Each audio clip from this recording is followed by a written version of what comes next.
শোল মাছের একটা পাতলা ঝোল করব, তাই কড়াইয়ে তেল দিয়ে দিয়েছি। তেলটা গরম হয়ে গেছে। এখন পেঁয়াজ বাটা দিয়ে দিয়েছি। পেঁয়াজটা ভালো করে ভেজে নিচ্ছি। এরপর দিয়ে দিলাম জিরা বাটা। জিরা বাটাটাও খুব ভালো করে ভেজে নিতে হবে। এরপর শুকনো ঝাল দিয়ে দিলাম, বেটে রেখেছিলাম আগে থেকেই।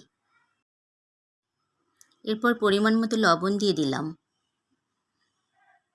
লবণটা স্বাদ বুঝেই দিতে হবে, নইলে তরকারিটা খেতে স্বাদ লাগবে না। পরিমাণ মতো হলুদ দিয়ে দিলাম। এরপর সব মশলাগুলো একসঙ্গে ভালো করে কষিয়ে নিয়েছি। এখন ভেজে রাখা মাছগুলো দিয়ে দিচ্ছি।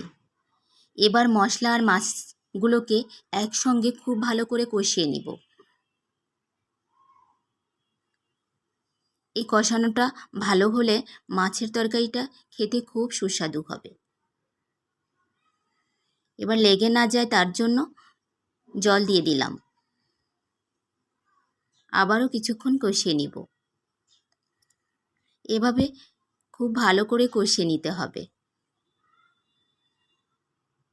তাহলে মাছের পাতলা ঝোলটা খেতে খুবই ভালো লাগবে।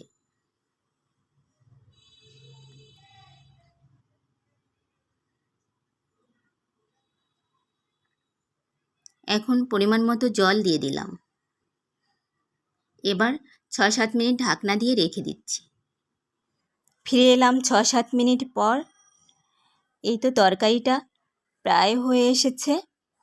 আর কিছুক্ষণ জাল দেওয়ার পর নামিয়ে দিব। তরকারিটা হয়ে গেছে, নামিয়ে দিয়েছি। শোল মাছের এই পাতলা ঝোল এভাবে রান্না করে খেতে ভীষণ স্বাদের হয় কিন্তু।